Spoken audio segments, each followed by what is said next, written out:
John Stones steps up for Everton. Come on, son, you've had a good game. What a moment. You've had a terrific game. Come on, John. John Stones versus Storari. Stones. Oh, what a goal! What a penalty. Was that for your luck? Oh, my goodness. I tell you what, the kid from Barnsley has outdone the master. That's Ready, how you do whack, it. No, bang, clip. Oh. In you go, top corner.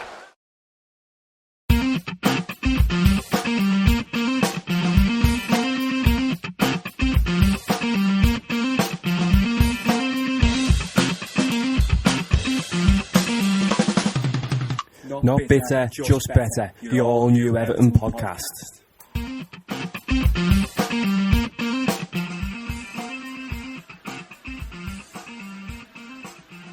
Hello again, everyone. This is episode 2 of the Not Bitter, Just Better Everton podcast. I'm Mr. Johnny 7. Sat here with me is Mark Mack. Now then. Oh, hang on a minute. I sounded a bit Jimmy Savile then, didn't I? Can we just say that there is no links to Jimmy Savile on the Not Bitter, Just Better podcast? Let's just get that out there straight away. Yeah, you best not get that out there, yeah. Hello, everyone. Yeah, so obviously we're back for episode 2. As we said, it's been a busy week for Everton, busy week for us as well. We've had quite a bit of feedback, which we appreciate from the first episode. Obviously there was a few little issues with episode 1.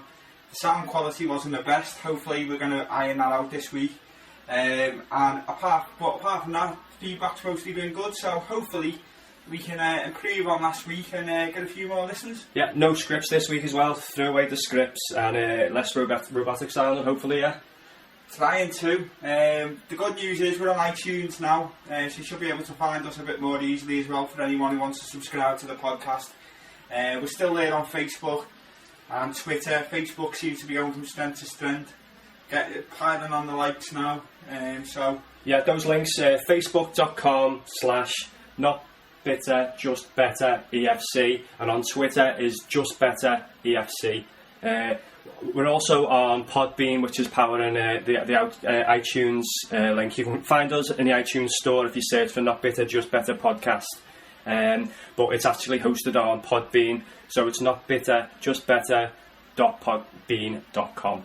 Right, okay. Well, that was probably quite confusing, so that's the end of all our adverts for ourselves. You're only here to listen to all the Everton stuff, really, so we'll start getting into that. As I said, it's been a busy week, last week or so for the Blues.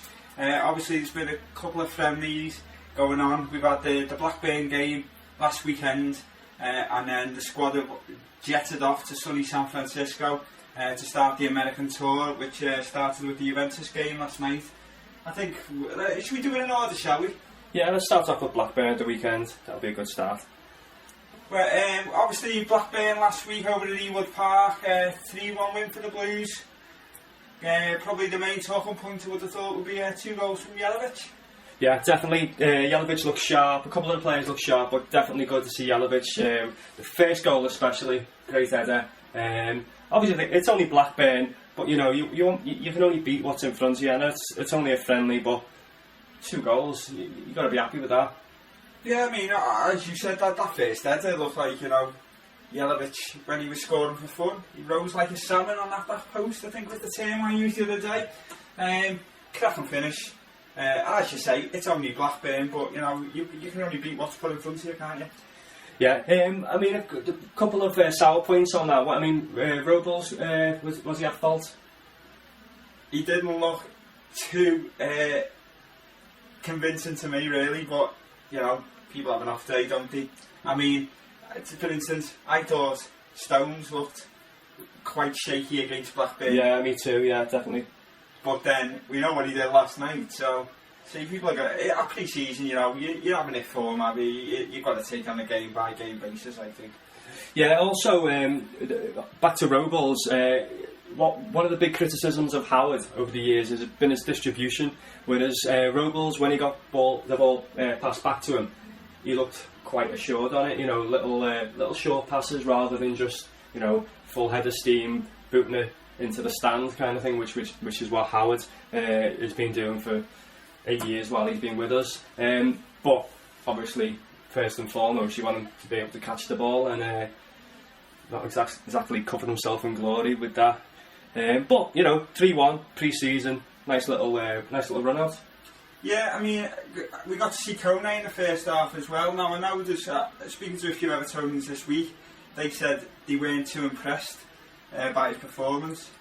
What I do know at the minute though about Kone, I don't know whether you know this or not though, is he's obviously with his religion, he's going through Ramadan at the minute, so he's actually having to starve himself for the daytime.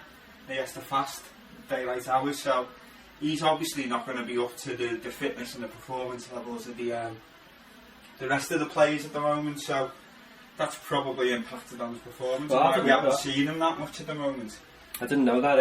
When's that on till? The end. I think it's the end of the month, so I think he's just coming to the end of it now. As far as I know, show me ignorance here, but that's what my understanding of it is anyway. So that's why he's not. There's probably a lot of Blues out there wondering why he's not making more appearances in these friendly games so far. But apparently that's the reason why. All right, fair enough. Also, I mean, second half, thought Naismith looked quite sharp. Osman seemed to run the game. Naismith looked sharp. Naismith looked sharp, yeah. Stephen Naismith. Yeah, not Gary Naismith. No, Stephen Naismith. Stephen Naismith looked sharp. Yeah, now that's a sentence I never thought I would hear. Maybe he's found his level. Blackburn away in a friendly. Maybe he put himself in a shop window for them. No, but to be fair though, he did look quite sharp. Hopefully, he didn't do that great last year, did he? Let's face it. Hopefully, another one who can get a full pre-season behind him and maybe prove us wrong next season. Well, he scored that goal, didn't he, at Chelsea last game away, but then continued to fall over every time he touched the ball after that. So yeah, I mean, it was around this time last season, wasn't it? In Hibbert's testimonial, when he came on, where he made his home debut, and it was a friendly, and got a hat trick within about half an hour, and we were thinking we had the right signing on our hands, and then I think that was the highlight of his career, probably so far. Well, he scored in a derby as well, but not exactly won over the Blues, has he? No, I think he's shit. Yeah, well, let's give him another. Let's give him a chance again. What I will say from Blackburn now, the Evertonians again, brilliant. Outnumbered the home fans. I think they estimated it at something like 3,500 home fans and about 6,500 Evertonians on the gate. And surprise, the thing I found most surprised about the game is I didn't realise Leighton Baines was driving a taxi these days. Yeah, apparently so. Yeah, the naughtiest left back in town. Yeah. I tell you what, I don't know what your thoughts on this is, but seeing that clip where Baines picked up them Evertonians, I'm sure the second he left them in the car, you regretted that. Well, I'll tell you what, he's not going to be doing it again anytime soon, is he? Yeah, I don't think he could have picked up 3 bigger header balls than them lads he had in the car there. Fair play to them now. Right, so, I mean, anything else you want to add about Blackburn game? No, I wanted to say on that is, Leighton Baines, naughtiest left back in the world, lads. Yeah, next time we see Leighton Baines, he's probably going to put his head right down, drive right past everyone, so fair dues to him. Nice one to him for picking him up, though. I just wonder what the fare was. Yeah. Right, anyway, on to last night's game. Bit more of a competitive run out against Juventus. Nice little result there, really, when you think about it, innit? Yeah, I mean, from what I've seen, I'll hold my hand up. I haven't seen the full game yet, but I've seen sort of extended highlights. It looked like a bit of a formation change. 3 at the back. It looked like we played a lot of nice football and we bossed the game for a good period to the game there. And I mean, you have a look at the Juventus side that started. They started with Carlos Tevez and Llorente up front. I mean, they're a good side, good side. So yeah, good result. Yeah, I mean, they tested Howard a couple of times, but it was more them playing long ball and us playing the passing football, really. And it's exciting to think that, I mean, not that Moyes had us playing in a negative way, because there was some great passing football last season and over the past couple of seasons. But, the way Martinez wants his side to play, I think it looks like it's out and out passing. and it's, you know, I'm definitely excited for it. You know, it's, you know, early days, but definitely excited. Nice little goal from Kevin again. Yeah, it wasn't the cleanest of finishes, don't think, but he showed that quality from the right hand side that he brings.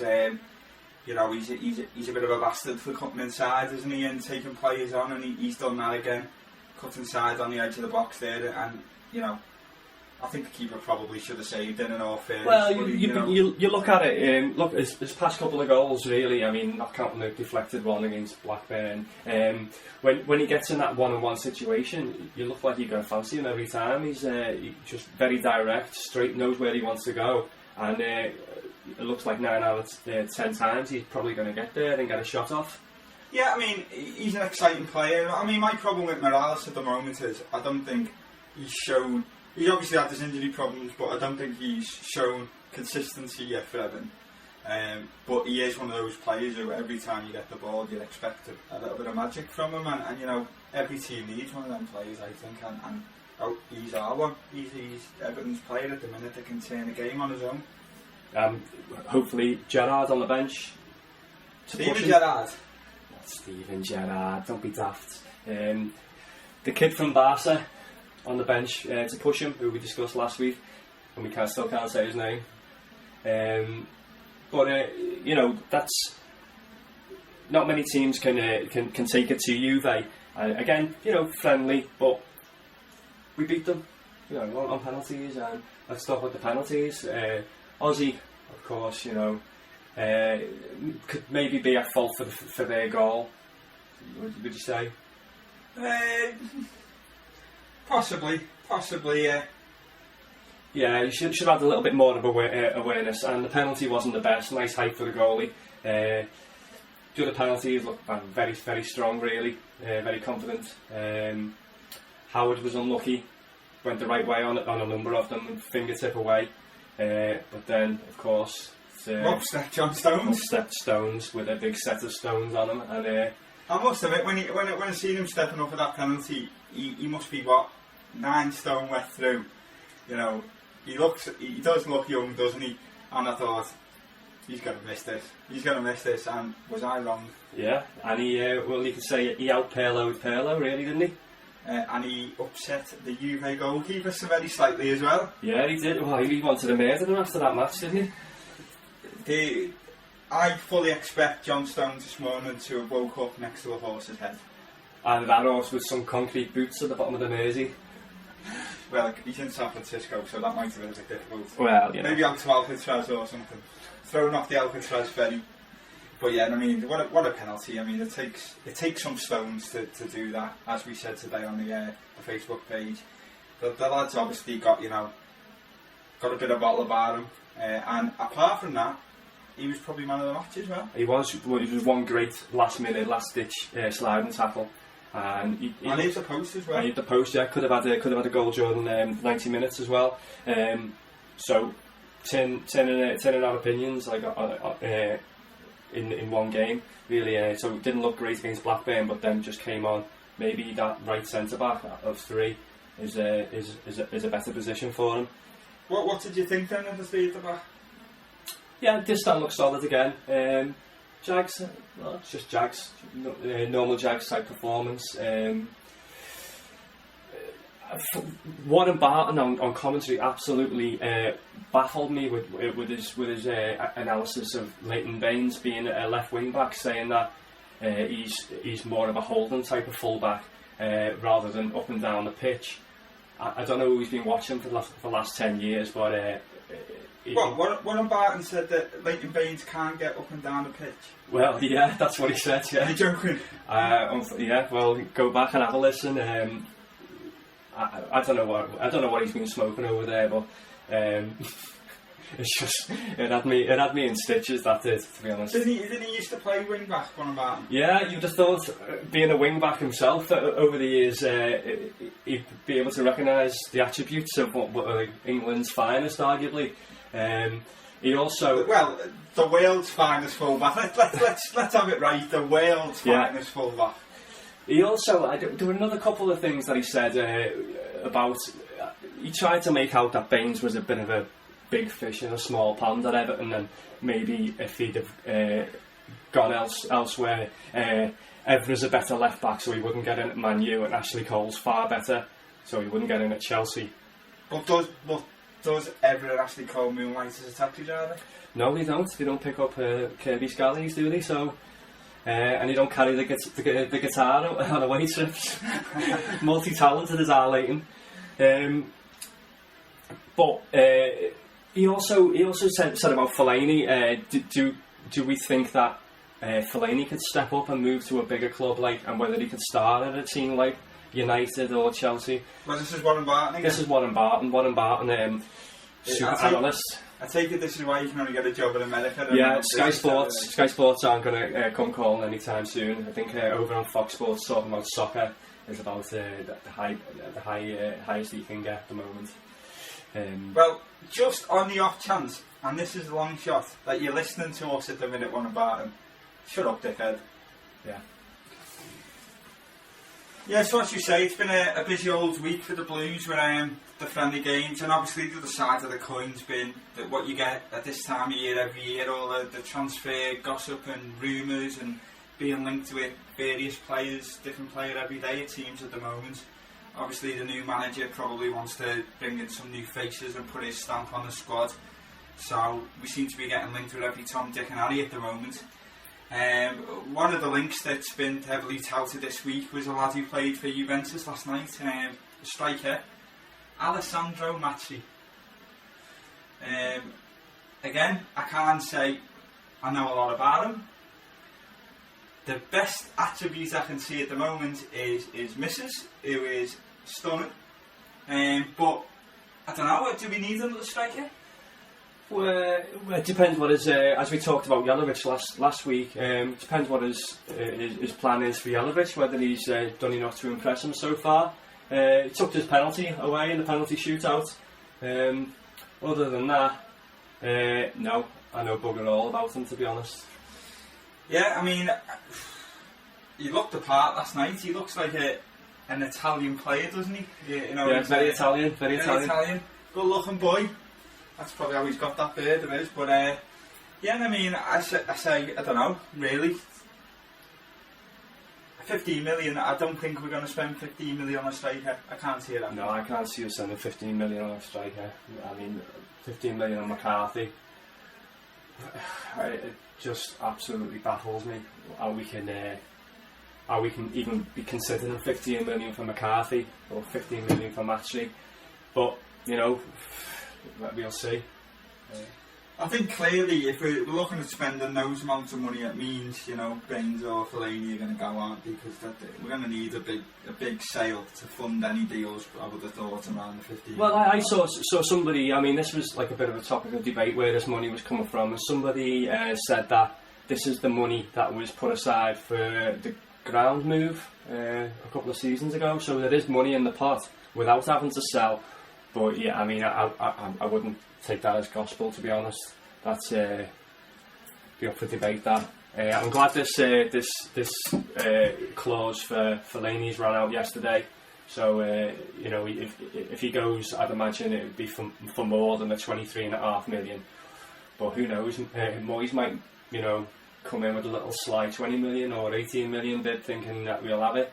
But anyway, what some more names that we've been linked with coming into Goodison rather than leaving? Well, before we go on to that, so not pity, just better. We're saying Matchley, we can't see it happen. I can't see it happening. Not for 15 million, maybe less than that. Yeah, I don't know. I wouldn't rule out for less than that. Yeah, I don't think there's much to that rumour. I can't see it happening myself. And then the majority of other players we've been linked with this week all seem to be central midfielders, so I think a lot of the papers are jumping on the whole Fellaini's on his way out bandwagon. We're looking for the replacement.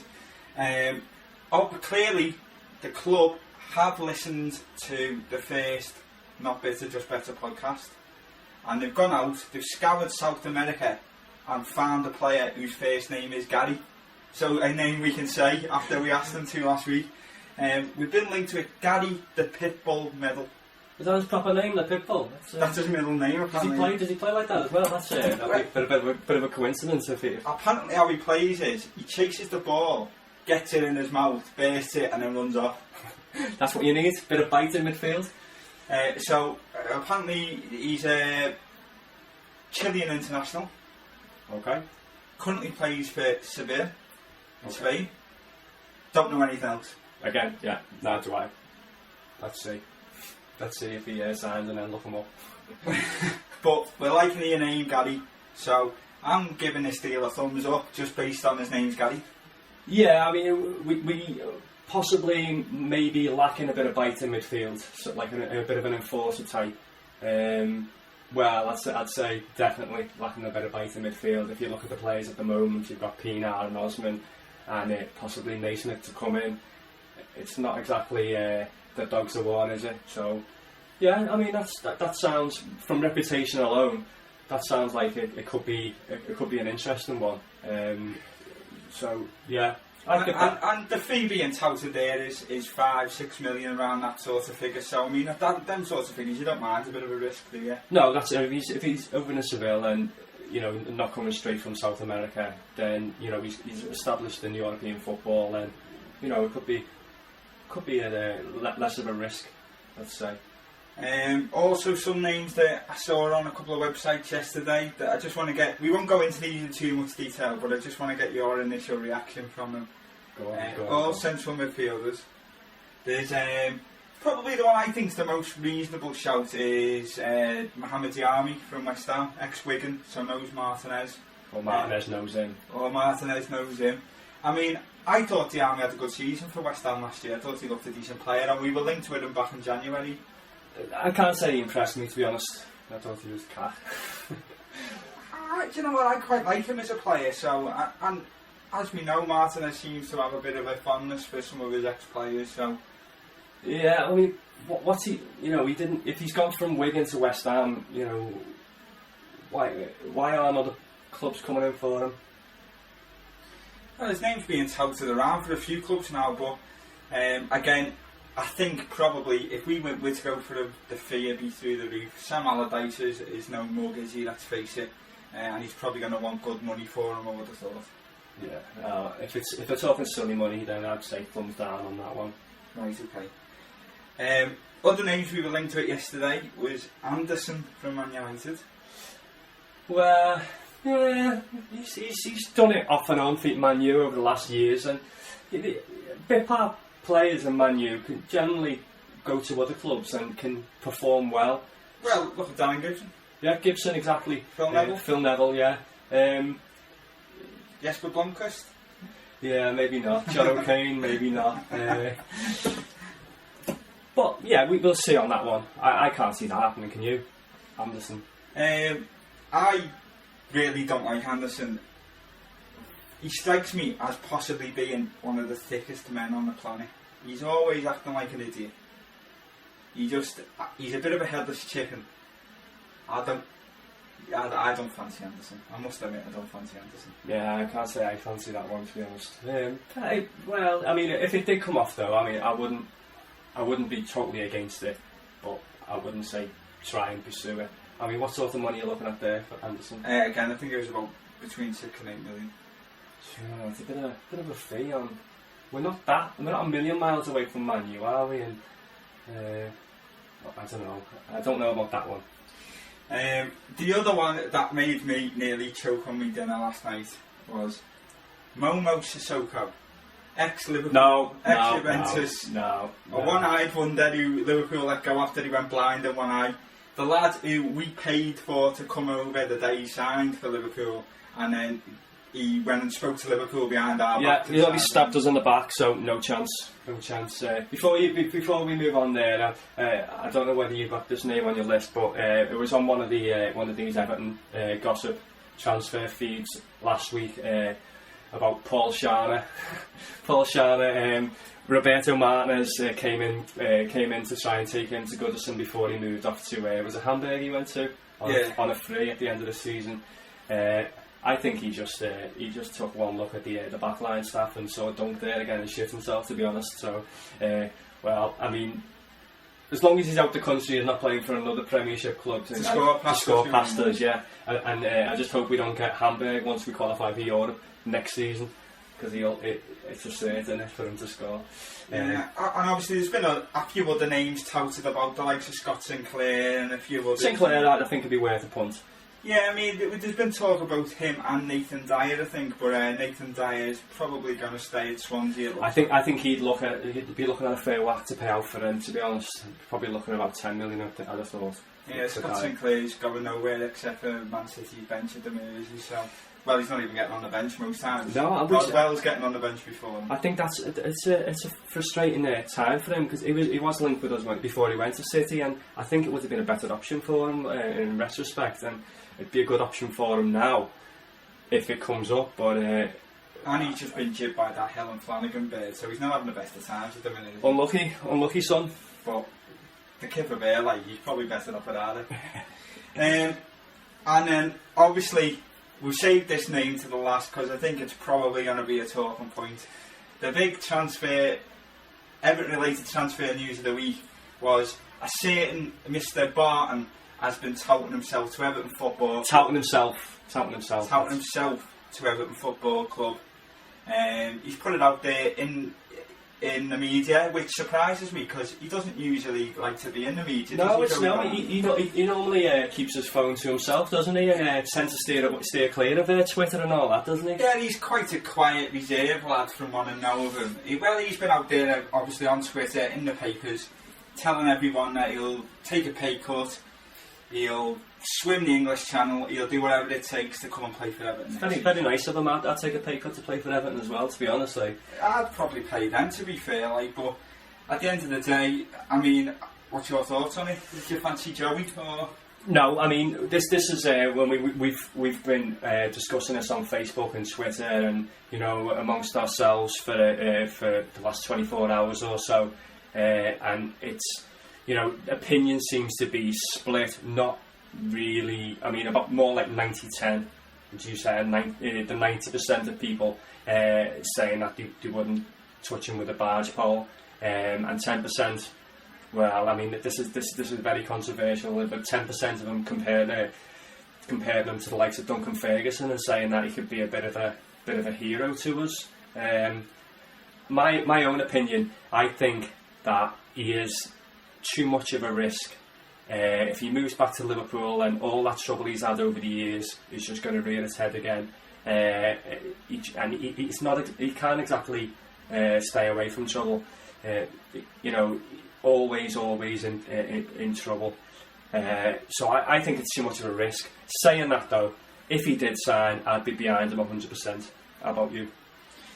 Well, I don't think we should go near him, and for two reasons really. One is you just brought to light there. He's got such a bad history of things he's done.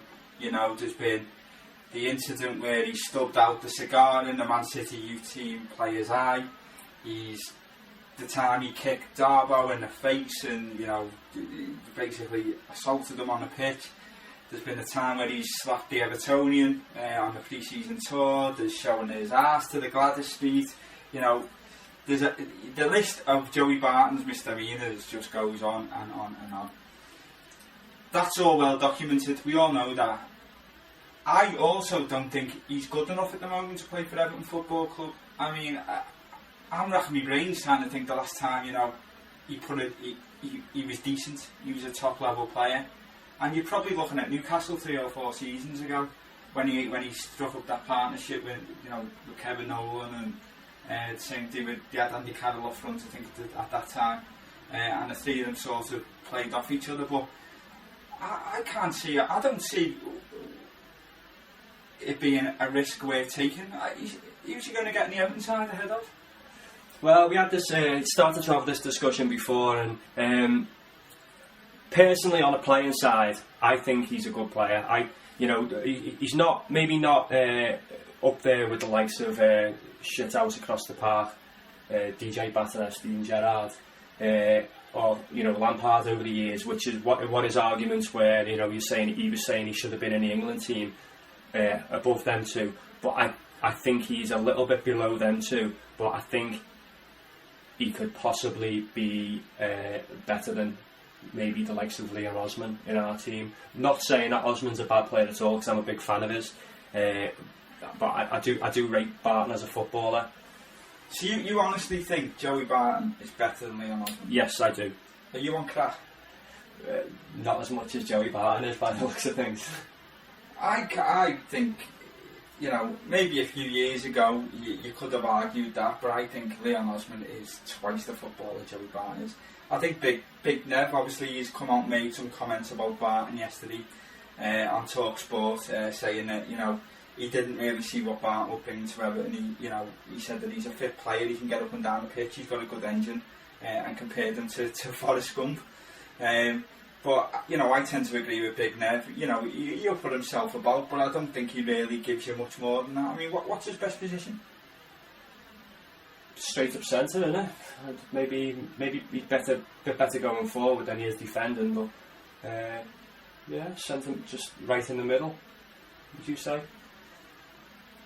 Again, I mean, I just can't see how he would get into our first team. So because of that, I don't think he's worth taking. If we were talking about, I don't know, somebody who was as good as Messi yet, but had his history, I'd probably still be a bit, hesitant to take somebody of that quality on. But I mean, the lad's an idiot. I think he tries to make out like he's some sort of intellectual on his Twitter, but I think that's just him trying to cover up for the fact that he's an idiot.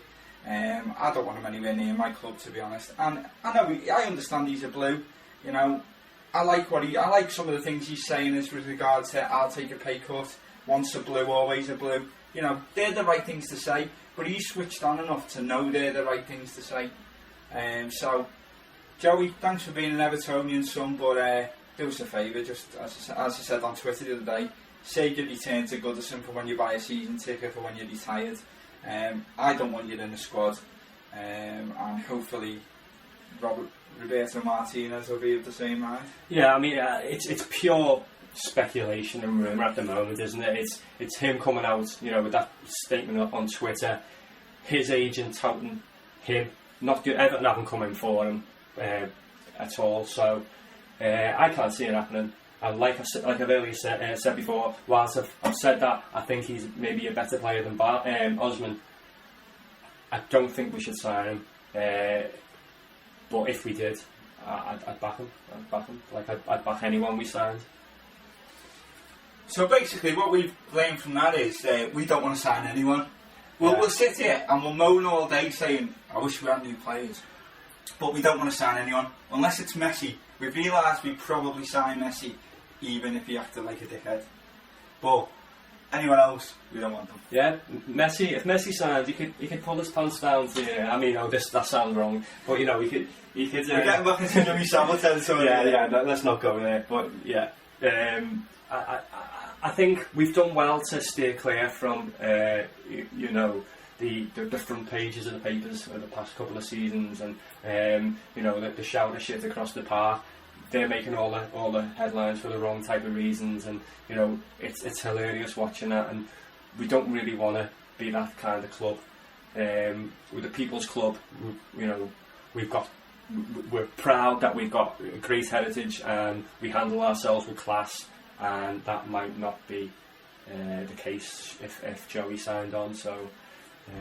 Just while we're on the subject of them bin dippers over the park, I just quickly want to bring up something that I read in the paper this week. Have you seen anything about this new Liverpool Players Handbook? Yeah, what you mean the banned list of words? There's a banned list of sayings. Now, I mean, a lot of them are probably deemed offensive, but some of them are ridiculous. It is now, you're not allowed to say the word midget now at Liverpool Football Club. Yeah, I mean, some of them, I can understand, they want to come out and make a statement against racism or any kind of ism with all the drama that happened last year. Well, there's a statement against racism. Why don't you sack Luis Suarez? That'd be the statement that you'd have thought would be the strongest one, rather than banning the word midget. Yeah, banning midget, and you're not allowed to say princess at a football match anymore. You're not that year. You're not allowed to say, I think it's kicks like a girl, that's another one. And the word bender, you can't say bender. So if they sign German international Sven or Lars Bender, then I don't think the stadium announcer will be able to say the name. You'll just have to leave it. A great goal there by, and then that's it. Yeah. So, and they're not allowed to talk about curling one into the top corner. Can you say peach? I don't know. Was that on the list? I don't know if it was on the list, but I don't know. Peach. What's anything else? Any other daft ones that? Was Negrito on the list? Do we know that? No, I don't know about that one though. Yeah. But So it hasn't really addressed the issues they've got over there, has it? no, and they've got bigger things to worry about. I think, like bringing a star forward into line. I think that's more, keeping hold of them or getting them shut rather than coming out with stuff like this. Can you still call Brendan Rodgers a fish head? Can you say that he's got a mouth like a cat's ass?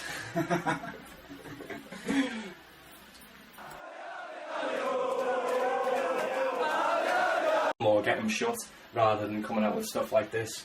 Can you still call Brendan?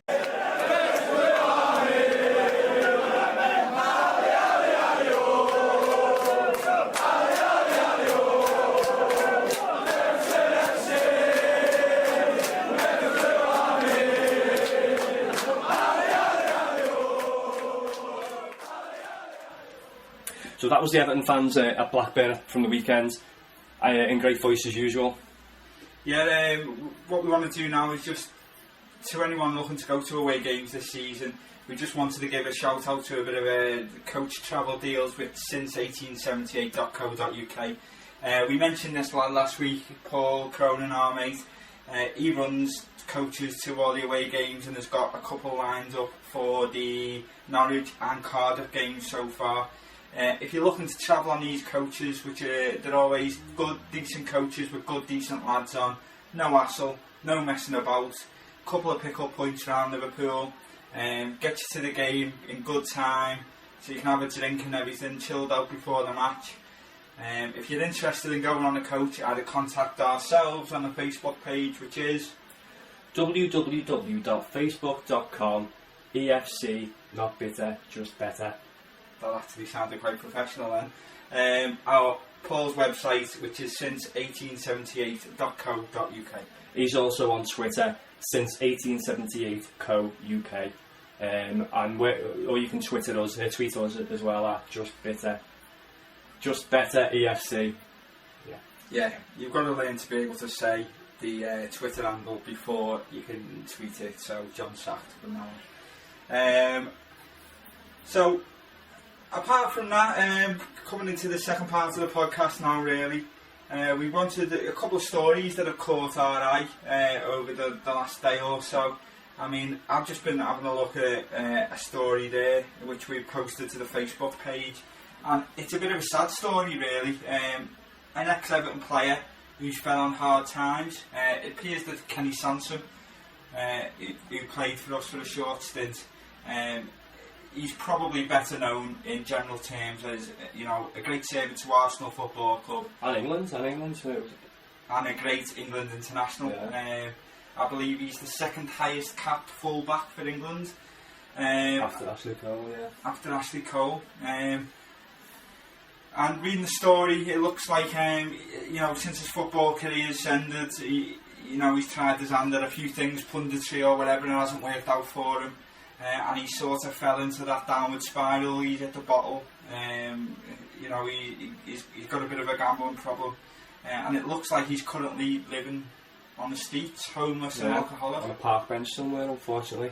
I mean, footballers get a certain lifestyle, and I know we all probably, we work 5 days a week, are envious of them, but money can go to people's heads, and by the looks of it, Kenny's fell on hard times, and I think there should be something done for these ex-players who, if they hit rock bottom like this, and hopefully, somebody like the Everton Former Players Foundation, which I believe Kenny is on the books of, we'll hopefully be able to sort something out and get him the help he needs. Yeah, I mean, we do look after our ex-players, and we respect all the ex-Everton players, so this is very sad news for us. Hopefully Kenny can turn it around and get the support he needs. Another story, a bit of a good news story really, is I think there's certain Everton players who get a bit of stick possibly for ex-players for maybe not saying as much about the club as they could do and not promoting the club as much as they could do. I heard things about people like Tony Cottee. I mean, if you speak to Tony Cottee himself, he'll openly hold his hand up and say, West Ham are my club, I'm a West Ham boy, but I enjoy my time at Everton, and you can't really ask for more than that. And I know Gary Lineker's just been on his Twitter, hasn't he, Jonathan? Yeah, I'll just read out this tweet from Gary Lineker. Can I clear this up? Everton were the best club side I played for. I have not forgotten them. I have nothing but respect for EFC. # great club. So that was a nice little tweet from Gary Lineker. You don't often hear it from the likes of Gary Lineker, and Andy Gray's not the one that gets criticised. But what are these players meant to do? He's a professional. He spent a lot of time at other clubs as well. There's only one season at Everton, and that says it all really from Gary. It's, so respect to him. Yeah, I mean, people have got to just be understanding it. We're not everyone's hometown club, are we? We've got players who have played for us, and the likes of Gary Lineker. How long was he with us for? One season, One season, exactly. So you can't expect them to bleed blue, but nice words about the club there. So I mean, we've got to appreciate that really. Okay, so we're coming towards the end of the second episode of the Not Bitter, Just Better podcast. We've talked a little bit about what's happened over the last 7 days in the lives of Evertonians, and we'll have a little bit of a chat now about what's going to be coming up at the weekend. So we progressed in beating Juve last night on penalties into the next round of this international friendly tournament. What's it called? I don't know, actually. It's something to do with Guinness, isn't it? Oh yeah, the Guinness sponsored tournament. Guinness International Invitational or something like that, yeah. So our opponents is going to be decided tonight, and it's going to be between LA Galaxy and Real Madrid. Out of those two teams, which one would you fancy? Well, I've got a little bit of soft spot for old LD there, Landon Donovan. So yeah, it'd be good. That'd be good to see. Yeah, I think I'd quite fancy playing LA Galaxy. Have a game against them. Give it a bit of a run out for Donovan as well. Plus, we'll probably get battered by Real Madrid. Let's face it. That's the plum tie in at the Real Madrid, and you want to, how many of the chances are you going to see Everton versus Real Madrid? In this day and age. So that's a nice tie. That's maybe it's a sign to come, signal of things to come in the Martinez era. Do we know if Gareth Bale will have his clearance to play for Real Madrid? Yeah, no, I don't think he will. He might be on a plane though, so we'll see. So another thing we've got to look forward to is our season ticket arrive. Well, my season ticket arrive, and you've already got yours, haven't you, Mark? Yeah, mine dropped through the door today. It's got a picture of some baldy fat bloke on it and some lad with his arms up in the air. So you'd think the club could have gone all out and sent it with your own picture on it. But I've got two random fellas I've never seen before. It's got those horrible badges on, haven't they, though, unfortunately. Yeah, I'm going to be a bit controversial here. The badge is sort of semi-growing on me. No, I think our badge on our Facebook page is a bit better. I think if they'd have just done that badge and left the nil status Nisai Optimal on there, do you think there would have been that much of a storm kicked up about it? No, I don't. I think that's what most people's problem with it was. I must admit, when I first saw the new badge, I thought it was a disgrace. I thought it looked like a cartoon badge, but it is. I am sort of becoming used to it. It doesn't look too bad on the shirt. I'll agree with that. It looks better on the shirt than it does on the paraphernalia. The when it was first launched and it was just there on its own. What really got me though was when they said that they spent months and God knows how many thousands of pounds to do the research and then come up with this, this groundbreaking design, and that'll streamline Everton as a brand in Europe, and got all these clubs to compare to, like the Barca badge, and it looks like a 5-year-old's done it. It looks like they've give a 5-year-old a copy of Microsoft Office Paint and just let him doodle for 5 minutes, and then that's what he's come up with. So that, as I say, that baffled me. It's not like you to be negative, lads, was it? Yeah, well, so again, other things to look forward to this week is obviously your feedback on podcast number 2 in our embryonic podcast career. Embryonic?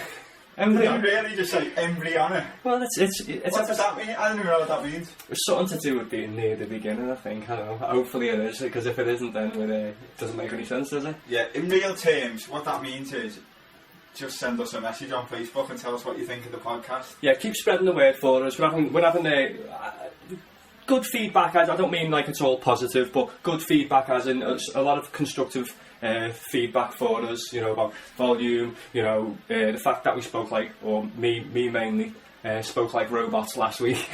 Which you did. Yeah, it is, to be honest. It's hard when you're talking to a microphone in the middle of the air. You're not talking to a phone or anything. We're talking to you. But, we can't see you, so we don't know if you're laughing at us or what. You're probably not even there. No one's probably actually listening to this. It's just us talking to nobody. But, it is difficult, so we will try and get better and improve. But what we do want you to do is, obviously, I don't think Johnny's going to really say much about this, but the Facebook page, at the minute, I think we're producing the best original artwork that's Everton related that's out there for your Facebook pages, or for you just to generally use on your mobiles as screensavers, as backgrounds to your phone, because Johnny's got some serious art skills on the go there, so check out the page, and if you take nothing else from it there, you can at least get some decent Everton artwork. Yeah, cheers for that. And you can use them on your own. I've made them the cover photos to the exact specifications that work the best way on Facebook. So just nick them if you want to tag us in them, or if you want to put our name on there or whatever, feel free. But it's good. It's just good to be part of the Everton community. So if we see them around, it's great. What I want to add about the future podcasts, we really want your opinions and your topics to discuss, because it's all well and good us sat here, just us two. We agree on a lot of things, and we disagreed over stuff like Joey Barton being better than Leon Osman, stuff like that. Which he isn't. Yeah, and it does, but we want your debate as well, so you can tweet us at Just Better EFC, or we've mentioned the Facebook page, facebook.com/NotBitterJustBetterEFC. And for the technically minded of you out there, even if you send us a little voice clip of recording yourself, we'll get you on the show. Yeah, we're trying to get everything branded at the moment. We set up a YouTube page as well, so just keep sharing our posts, keep liking them, spread the word, and we'll keep trying to bring you the best Everton related content, and we'll talk about it every week. Right, we've bored you with our crap for long enough now. We're going to finish off the show like we're going to do every week with a reoccurring theme, which is putting somebody into our Everton Hall of Fame. So, as any listeners who listened last week will know, the first entrant into the Not Bitter, Just Better Hall of Fame was the Cannibal Kid Dave Hickson. This week, with our second entrant, we're going to bring it bang up to date really with a player who left the club in very recent times, a player that I'm sure everyone will know, and everyone who's listening to this will have seen in one way or another. And I don't know what more else I can say about the man other than probably, one of the greatest signings Everton Football Club ever made, value for money. This week's entrant is Tim Cahill. Yeah, so obviously Timmy Cahill, as how we know him, his full name which he was born with, is Timothy Feliga Cahill. I did not know that. I never knew Feliga was his middle name either. Born 6th of December 1979 in Sydney, Australia. What we know about Tim Cahill was before he signed for Everton, he was a Millwall player. Millwall basically took him as a youth player back in, I believe it was 1997, and his Millwall stats was 217 appearances for the club and 52 goals, which surprisingly is virtually identical to his stats for Everton. Between 2004 and 2012, his Everton career, he made 226 first team appearances, scoring 56 goals, and we can probably remember every single one of them goals. Yeah. So his strike rate of 1 in 4 from midfield, it's not bad. It's most strikers we see these days haven't even got a strike rate like that.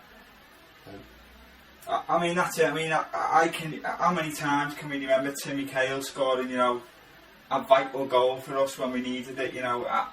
I couldn't even estimate how many points the lad's got us over the last few years. Like, one of those players, you know what he's going to do.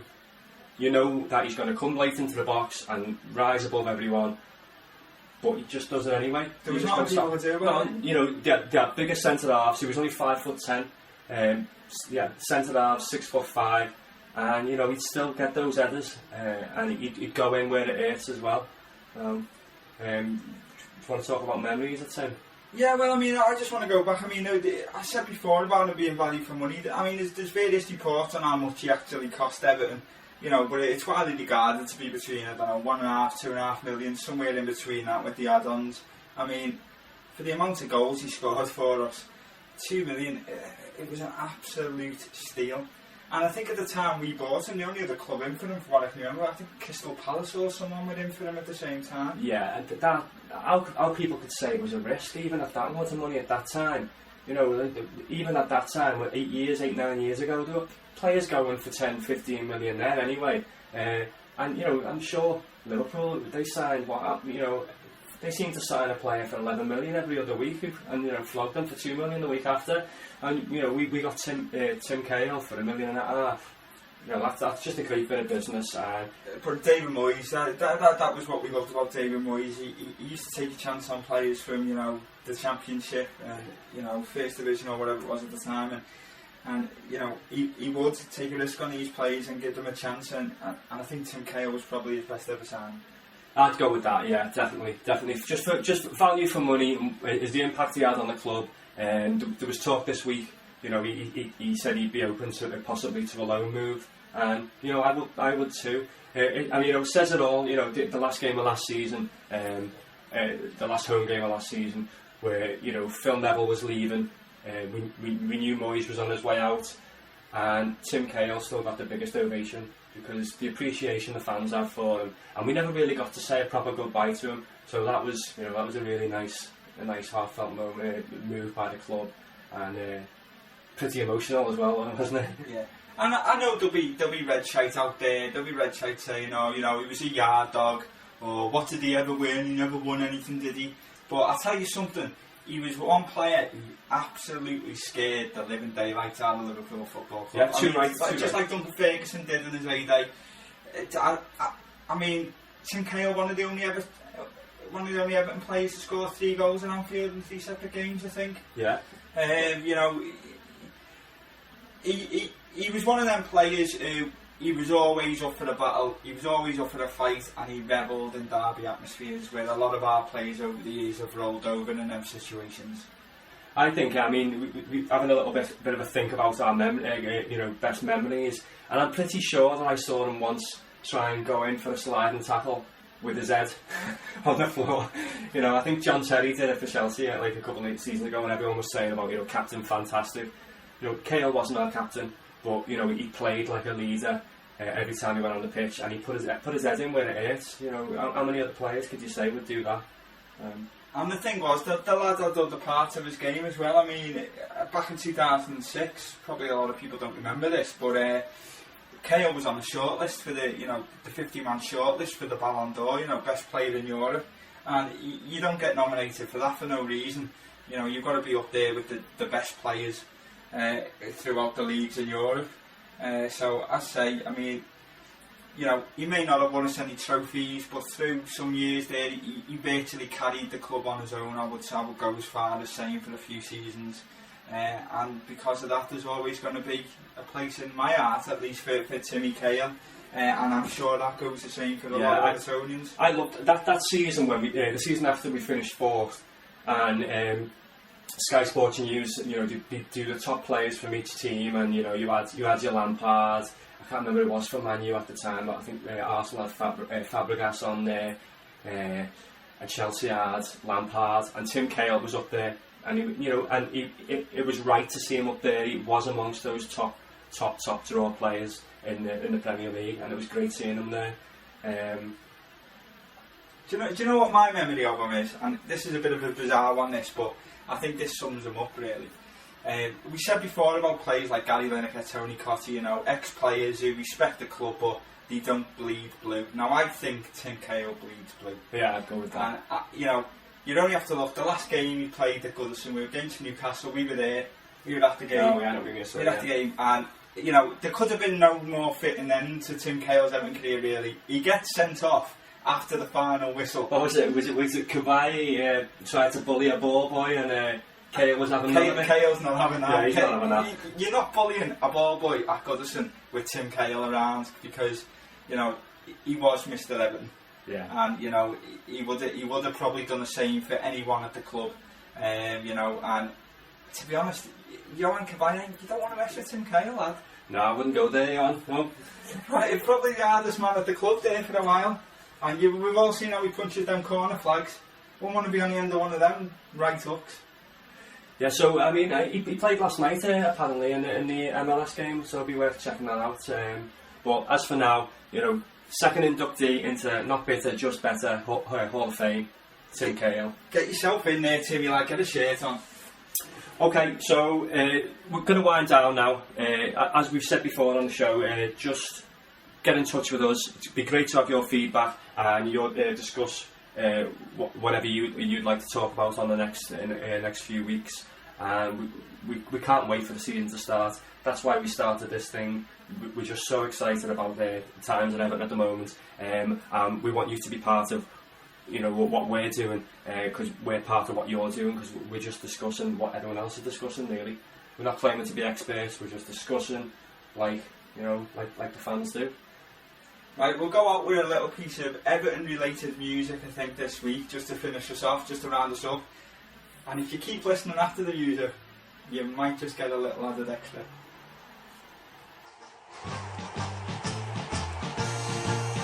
It's a grand old team to play for. It's a grand old team to support. And if you know your history, it's enough to make your heart go, whoa. We don't care what the red side say. What the heck do we care? 'Cause we only know that there's gonna be a show when the Everton boys are there. It's a grand old team to play for. Okay, so this is just testing. Kenny Sansom getting his head bummed off on a park bench. Joey Barton finger blasting Neville Southall all over the show. I don't know how I'm meant to test with that because you're just making me laugh instead. That's ridiculous. Right,